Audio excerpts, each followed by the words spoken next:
Good day. Welcome to another session of Fog Accountancy Tutorials.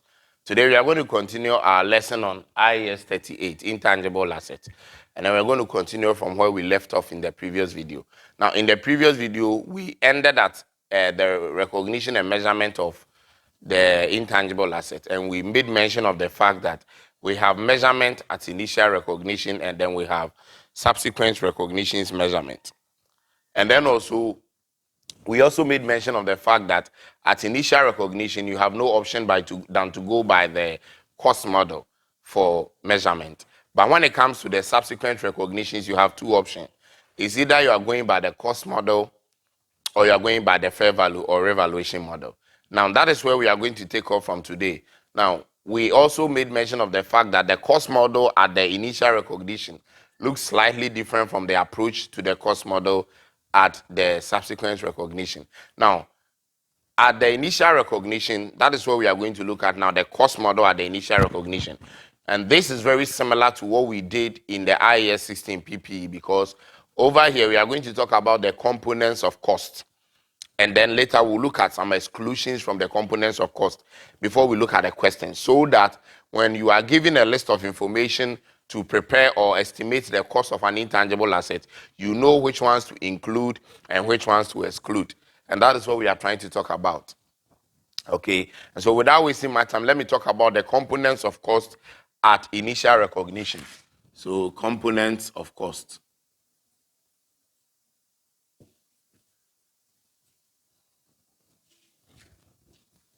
Now, the components of cost, over here, we are looking at the things that are supposed to be part of cost, and there are only two things that I'm going to mention. Okay, one of them comes with slight adjustment. Now, the first component of cost that you should know is the purchase price.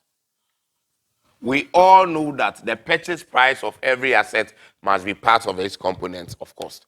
And so once you bought it for an amount, that amount that you bought it from the store, which is called the purchase price, is part of the component of cost that you are going to use to recognize the intangible asset on your financial statement.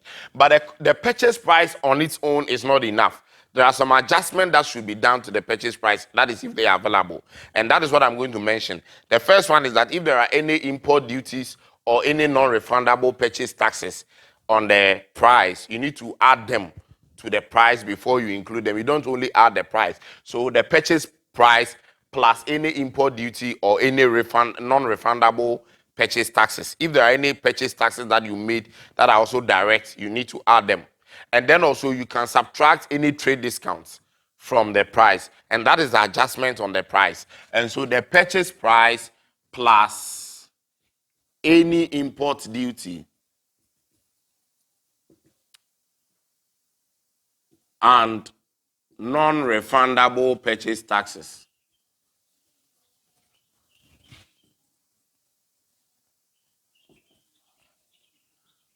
Then you say minus or less any trade discount or rebate. So these are the components. This is the first component of cost, the purchase price plus any import duties and non-refundable purchase taxes, less any trade discount. So once you buy the intangible asset, the price of the asset, you add any purchase taxes that you made payment for, and then you take out any trade discount that you enjoyed. Then you have the net price to be added to the cost of the intangible asset. Now, the second one, I told you there are just two that I'm going to talk about. The second one is also very interesting. The second one, we say any directly attributable cost in making the asset ready for its intended use. I'm going to explain that. Any direct attributable cost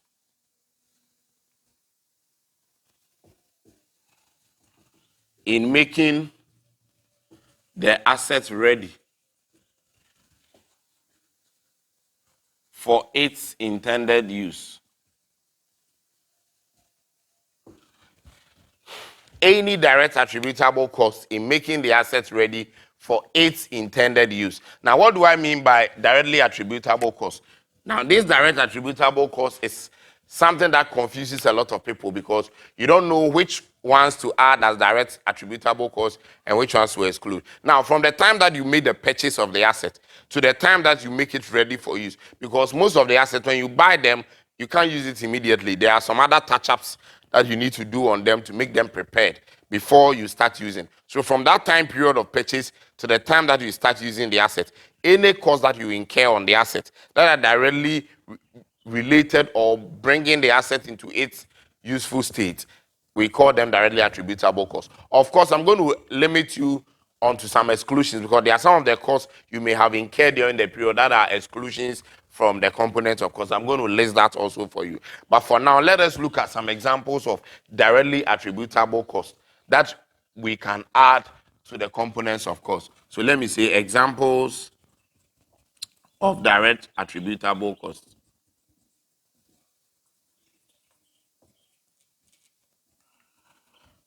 All right.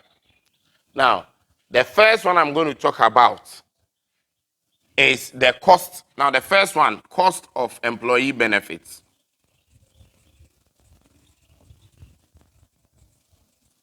Arising directly from bringing the assets to its useful state.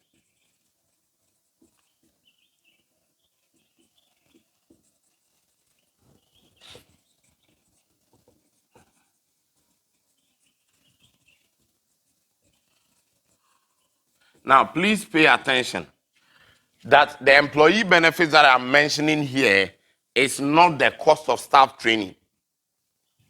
That is going to be given to the staff in the organization because cost of staff training is an exclusion from the components of cost. When you are training your staff, you don't need to add it to the cost of the asset. But this one, employee benefits that I'm talking about, these are directly costs that you give to certain employees who will be involved for that very period only, not as part of their normal duties at work, but they are trying to help you bring the asset to its useful state, which is outside the scope of work. It could be overtime, but they need to work on that before this asset comes into being, before you can use it. That is what I mean by cost of employee benefit arising directly. So you see, the work is direct from bringing the asset to its useful state. But if you are training your staff in an organization to begin to use the asset, that one is not part of the direct attributable cost. And I'm going to come to that. So this is different from the general staff training that we do. This is specific work that you give to a particular employee that is going to benefit in bringing the assets to its useful state. We allow, the standard permits that we add such ones as directly attributable costs to be included in the components of cost. Now, the next one, we can also talk about professional fees. What do I mean by professional fees? Professional fees that are also paid to a professional who comes to help you to bring the asset to its useful state. You can bring a computer software to use, but you don't know how to use it. So you bring in a professional to train your employees on how to use it. So the person is not part of your organization. So you pay the person a honorarium for the work that he's coming to do, and that is going to bring the asset to its useful state. That kind of professional fees that you pay to that outsider who comes in to help you is also a direct attributable cost that must be added to the cost of the intangible asset. That is what we are trying to say. Okay. And then the final example that I'm going to give is the cost of testing. The cost of testing the assets. So you have finished, you think you have finished preparing the asset. You can't begin to use it immediately. You need to put it on test. So the cost you incur in testing the asset before its use must also be included in the components of cost. These things that I am mentioning like this, it looks very funny, but when you get a question or you are faced with a question, that is where you will know that they can really try to trick you on some of these things. So in order to make your understanding complete, I'm going to also wipe this off and then talk about the exclusions from the component of cost. Things that when you see, you need to ignore them. You don't add them to the components of cost. And once I finish talking about the exclusions, I am sure your understanding will be complete. And then we can take a question on the component of cost or questions on the component of cost. Okay. Okay, so let us look at exclusions from the component of cost.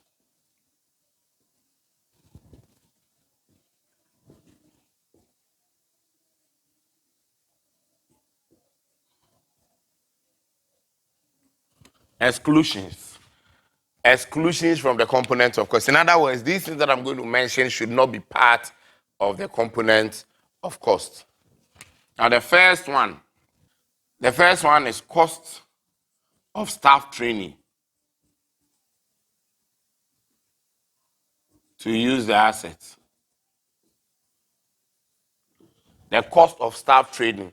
Now, what do I mean by cost of staff training? The cost you incur in doing business in a new location or with a new device is part of your normal business operation cost. For example, you have a whole department, you have brought the asset, is brought into its intended use, and you have brought in a professional to train the staff to use the asset. The staff were not part of those who brought the asset to its use, but they are now going to use the asset. So whatever training that you are going to give them on the asset should not be part, the cost you incur on them, feeding and all those kind of things, should not be part of the cost of the asset. So, but the amount you pay, the only component that you know you should be there is the amount you pay to the professional who comes to train them. But if it's an internal training, whatever cost that you incur should not be part of the components of cost. So that is like cost of doing business in a new location or a new environment. And you are training your staff on that.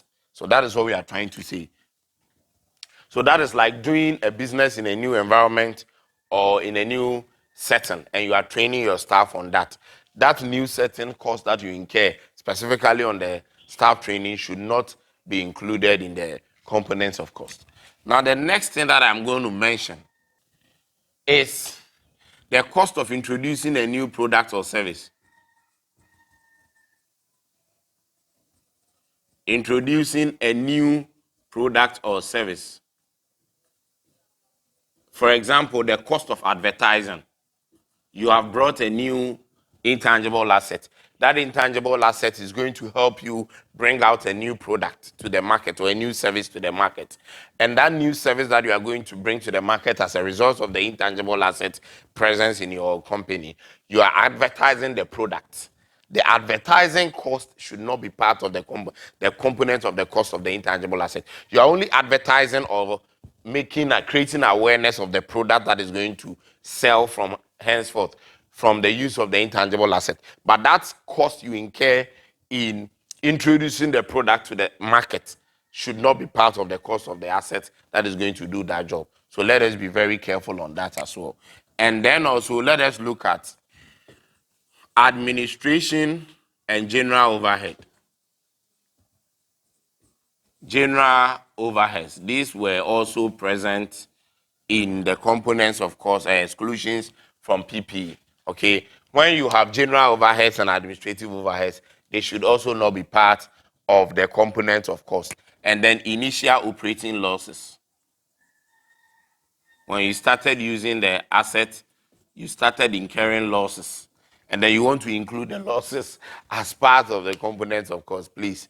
It is not allowed. So these are some examples of the exclusions from the components of cost. So these are exclusions from the components of cost. So having understood the components and then the exclusions, what we need to do now is to look at a question and then see how we'll be able to solve the question from these two angles that we have just learned. Okay. All right, so let us look at this question together. FOG Limited acquired a new technology that will revolutionize its current manufacturing process. The costs are set out below. Original cost of the new technology, 500,000 Ghana cedis. Discount provided at 10%, 50,000 Ghana cedis. Staff training incurred in operating the new technology, 25,000 Ghana cedis. Testing of the new manufacturing process, 5,000 Ghana cedis. Losses incurred whilst other parts of the plant stood idle, 10,000 Ghana cedis. Required. Determine the amount to be capitalized as the cost of the intangible assets. Okay, a very simple question. Very straightforward question. We are going to look at the cost to be capitalized, and we are going to apply our knowledge from the inclusions and exclusions from the components of cost. Now, looking at this question very carefully, you could see that we have let's analyze it before we just put the solution on the board straight away. Original cost of the new technology is 50,000. That is the purchase price. So it should be included in the components of cost. Then discounts provided. Discount is a trade discount and should be adjusted on the purchase price or should be excluded on the price. So that is also to be factored, but it will be subtracted instead from the price. Then staff training incurred in operating the new technology. Staff training should not be there. It's an exclusion. So please take note. You cannot include staff training in the component of cost. I just mentioned it. And then testing of the new manufacturing process. Testing is a directly attributable cost and must be included in the components of cost. And then also we have losses incurred whilst other parts of the plan stood idle. Operation losses should not be included. This is a very simple question. This is a very simple question that all of us should be able to solve. And so we'll say cost to be capitalized. So let me show my currency sign. I'll begin with the purchase price. Now the purchase price is 500,000. The discount is 50,000. You can decide to show this and show the discount in bracket, or you can, yes. So purchase price 500,000. Then you less the trade discount. The trade discount according to the question was 50,000. So let me put that in bracket because it should be subtracted from the purchase price. And then from the question, we realize that staff training should not be there. Testing should be there. Losses should also not be there. So the only thing left to bring is your testing fees. And per the question, the testing cost us 5,000 Ghana cedis. And so when you should add, total cost is going to be 455,000. So this is the cost of the intangible asset to be capitalized. Very, very simple. You see, if you are not careful and you don't understand the principles of the inclusions and the exclusions, you may bring in something that is not supposed to come. And that is going to give you a wrong figure. It becomes even more dangerous when after getting the cost, the question demands that you do an amortization of a particular year or some years. Then it means that if you got a wrong figure, you're going to get wrong amortization figures. And that is going to further let you lose a lot of marks. So let us understand the inclusions and exclusions from the components of cost. This is a very simple question. Let us look at another question also related to this, and it will teach us how to treat them into the financial statement. So we are going to look at a second question right now on this cost and then recognition measurement. Okay. FOG Limited acquired technology at a cost of $200,000 on 1st January 2021. It is available for use straight away and has a useful life of 10 years. Because it will take several years for the technology to create positive net cash flows, the cost has been negotiated on the basis that payment to the supplier would be made on 1st January 2023. FOG Limited can borrow at 20% per annum and the supplier at 22% per annum. Required. Show how the transaction should be accounted for by FOG Limited at initial recognition on 1st January 2021 and in the financial statement for the year ended 31st December 2021. So this is a very simple question. But you see, there are some dynamics. Now, we are told that FOG Limited, the company, has bought a technology, an intangible asset. The purchase date. Okay, let me give you these dynamics very well. The purchase date has been given as 1st January 2021. But there is a deferred consideration. They have given us a reason. Of course, they don't care about their reason. They are saying because of the cash flows that will delay. Okay, all we do is that we should account for it for now. So the payment date is expected to be made. The payment date is expected to be 1st January 2023. That is 2 years' time. So you have bought an asset at a cost of $200,000. Now, please pay attention to this very carefully. This $200,000 will be paid on this date, 1st January 2023. So it is a deferred consideration. So this will be paid on that date, 2 years' time. The estimated useful life of the asset has been given as 10 years.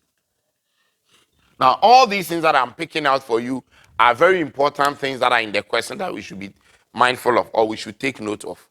Now, we have also been given some cost of capital. We are told that the company, FOG Limited, has a cost of capital of 20%. In other words, they can borrow, but the supplier has as 22%. The name of the supplier was not given. Now, definitely there will be some discounting, because once you are going to pay this amount in 2 years' time, the requirement says that show how the transaction will be accounted for at initial recognition on 1st January. So we are going to do initial recognition, and then later we are going to show subsequent recognition after 1 year. This is the requirement of this question. Now, you look at the question, it looks very small, but it can have a lot of marks, because there are lots of things that we are going to do. So at initial recognition, what amount are we going to recognize in the financial statement for the cost of the technology? Remember that this 200,000 will be paid in 2 years' time. And because of the time value of money, $200,000 in 2 years' time will not be the same 2 years back.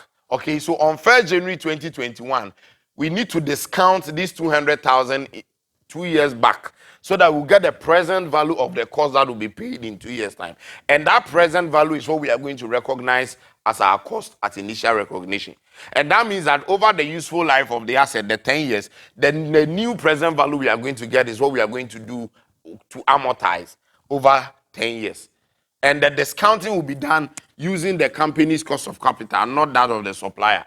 So please take note. We are going to use FOG Limited's cost of capital to do the discounting.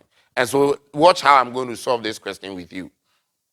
Okay. Now, let us begin with the first requirement, the first part of the requirement. Show how it will be treated at initial recognition on 1st January 2011. So that is the first one. So at initial recognition, this is what we are going to do. Now, at initial recognition, income statements will not come in. It's only the statement of financial position, because we are going to recognize the asset. So we are going to recognize it as a discounted value. So the present value of the assets will be the cost of $200,000 times, we know how to discount, 1 over 1 point. The company's cost of capital is 20%, so 1.2 raised to the power 2. All right.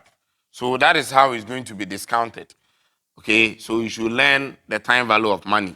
And then we are going to have the present value to be $138,800. When you discount it 2 years back, this is what you are going to get. 138,800. You can just pick this from the present value table, and then you can look at it as well. But you should learn how to do this discounting. So this is the new present value. So in other words, you tell the examiner that on 1st January 2022, you are going to recognize the asset at this value, 138,800. That is what you are going to do. And then recognize this into the financial statement, the statement of financial position, as the cost of the intangible asset. And that is not the only thing. So you are going to recognize this as the cost. And because you have not yet paid the supplier, the same amount will be recognized as a liability in the name of the supplier. So in other words, you recognize assets, the intangible asset, at 138,800. And then you also recognize a liability for the supplier at the same 138,800. Now, someone will ask a question that, why is it that we are recognizing a liability at 138,800 when we know that in 2 years' time we are going to pay 200,000? So you are going to pay 200,000, but you are recognizing a liability as 138,800. That is where the unwinding of the discount will come in. So every year there will be a discount unwinding to be added up to the liability. And by the time the 2 years come up, the discounts which will be unwound would have come and added up so that the total liability will be 200,000 at the date of payment. That is why the time value of money is very important that all of us will understand, especially with the discounting and compounding, and then the unwinding of a discount in a case like this. So for now, forget about the unwinding if you don't understand. Let us focus on the fact that we recognize this amount as a non-current asset, and then we also recognize this as a liability, a long-term liability for the supplier. And that is what we are going to do at initial recognition. We are done with that. Then let us look at the subsequent recognition.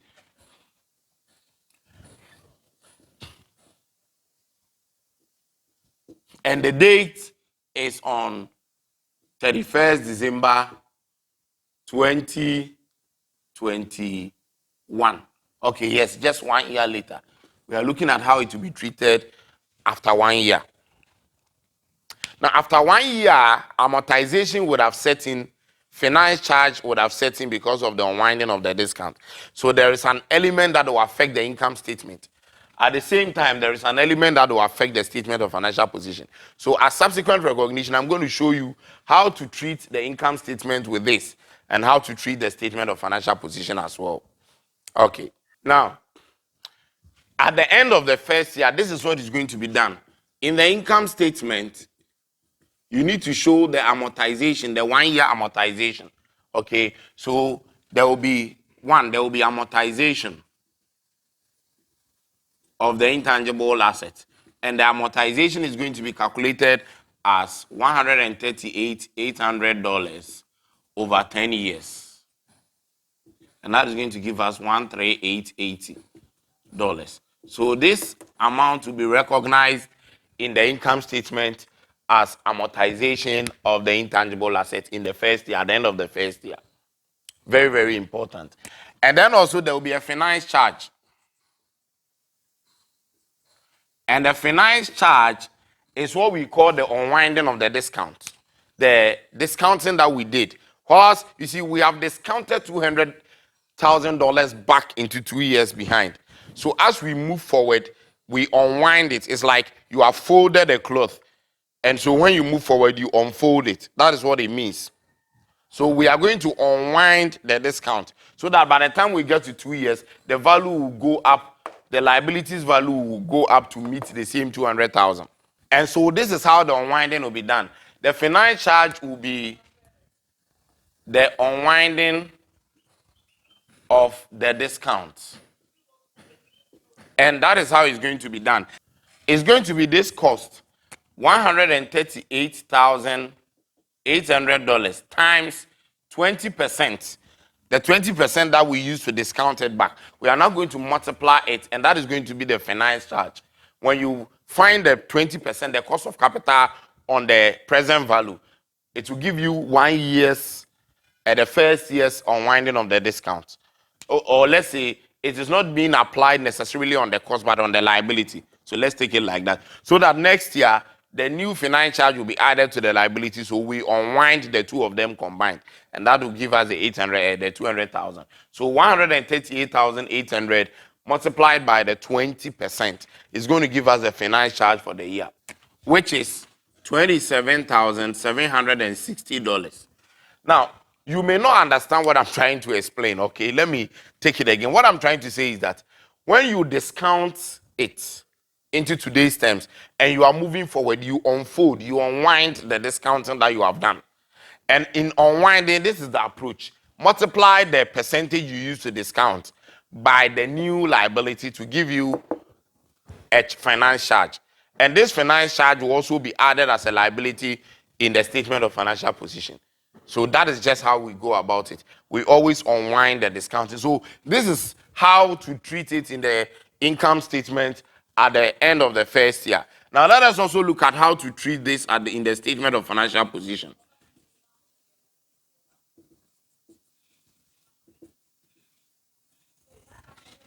Now, when we come to the statement of financial position at the end of the first year, we have two things to show. The first thing we show is that we show the non-current assets. the non-current asset of intangible assets will be shown. And at what amount will it be shown? It will be shown at cost minus accumulated impairment. Okay, so it will be shown at cost. So the cost is 138,800. That is the cost we have recognized initially. And then the accumulated impairment is just 1 year impairment. So it's 13,880. So this is the impairment. So cost minus impairment to give us the carrying amount or the net book value of the intangible asset, which is $124,920. So that is the first thing to recognize in the statement of financial position. You show the intangible asset as a non-current asset by taking out accumulated amortization from the cost of the intangible asset. Then we need to show the liability portion, which is very, very necessary. Now, look at what I'm going to do. With the liability, we already have a liability standing of 138,800. But we are going to add the finance charge, which is the unwinding of the discount.